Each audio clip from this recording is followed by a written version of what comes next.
Hello, and welcome to my channel. In this video, you can watch some footage of me staining, painting, and designing a chest of drawers that I bought to store my art supplies at college.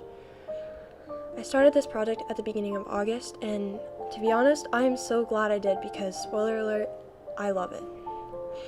I want this channel to be a journal of sorts for me, to document projects I'm working on, how I feel when I create, and what my thought processes are in regards to both life and art in general. Eventually, I want it to be a place for discussion, and I would love to hear people's thoughts if this channel were to grow beyond a small number of people. So, to start off, I have been feeling really stuck in the past lately. In general, I'm very nostalgic and I enjoy reflecting on the past and good memories I've had. I love to take pictures of everything, which is a habit I recently picked up from a high school friend.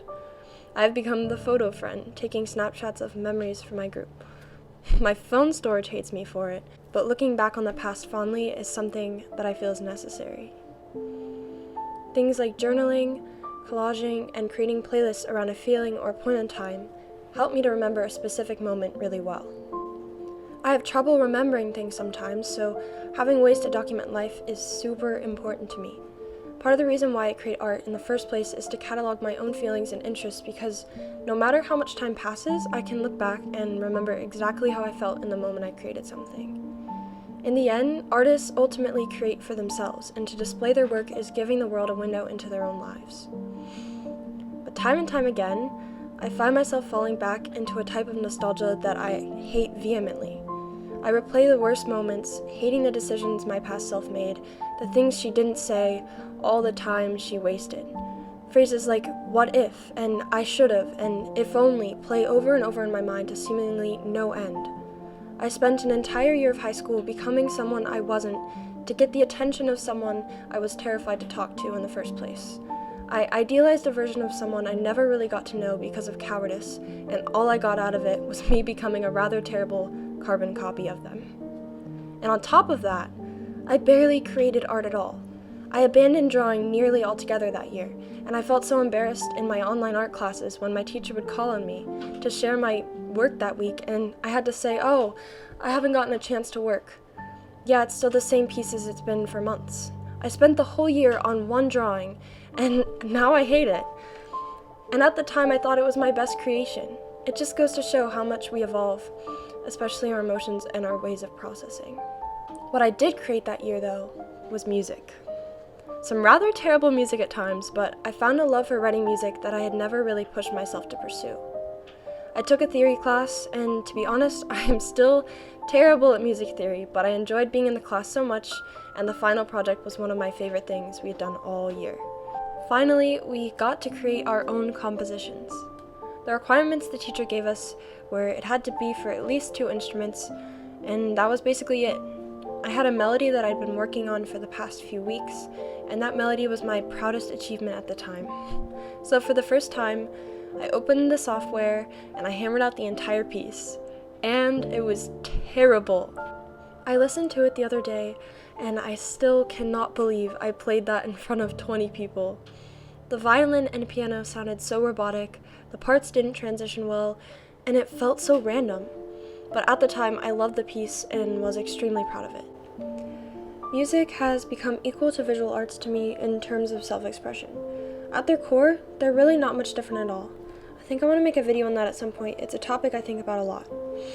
Anyway, I love to improvise while playing piano, and junior year of high school taught me that. I love to sing, play piano, tell stories. I love spending hours sitting with my friends in the trunks of our cars at a gas station, telling stories, crying, eating copious amounts of junk food. I love night walks under the moon, blasting music in the car at sunset, windows down. I love the color green. I love creating. The phrase living with no regrets has come up in conversation with a friend of mine recently. We talked about living in a way where our future selves wouldn't end up disappointed or angry, and to take every opportunity presented to us. That is so hard for me, someone who shies away from new things, is scared to love, is uncertain about her future. I feel like part of me will always bear regret, and I think in accepting our regrets and learning from them shapes us into who we really are. I think it's impossible for me to have no regrets, but as long as I realize how to change and how to have empathy for my past self, I'm able to move on as a stronger person. I feel that it is in our most extreme times of emotion that we find our artistic voice. Moments that define us as people often define us as artists as well. Creativity for me often comes in fits and starts, a roller coaster going up and down, fluctuating between creating excessively and then barely at all for months at a time. The dream is to find the gray area between romanticizing the past and detesting it completely, to just accept it for what it was. So, dear junior year me, thank you. You made me who I am today, regrets and all. Thank you for the laughs and the friends and especially the tears. Thank you for the music and the love and the new beginnings you made for yourself. Senior year was spent in regret, but you spent it well with new friends and art you will always be proud of. I know you'll never truly forget, but you can and will move on to create beautiful things. So, thanks for sticking around this long if you're still here. I hope at least one thing I said resonated with you, and I hope you like the process of the creation of this little chest of drawers I made. I'm at college now, and I've been using it for my art supplies, and it's been wonderful. It's sitting on top of my dresser right now, and you will not believe how many things actually fit in it. There are so many markers and pencils and random art supplies in that box, and it is ridiculously heavy, and I don't even think I can pick it up. But yeah, thank you for watching, and I will see you next time.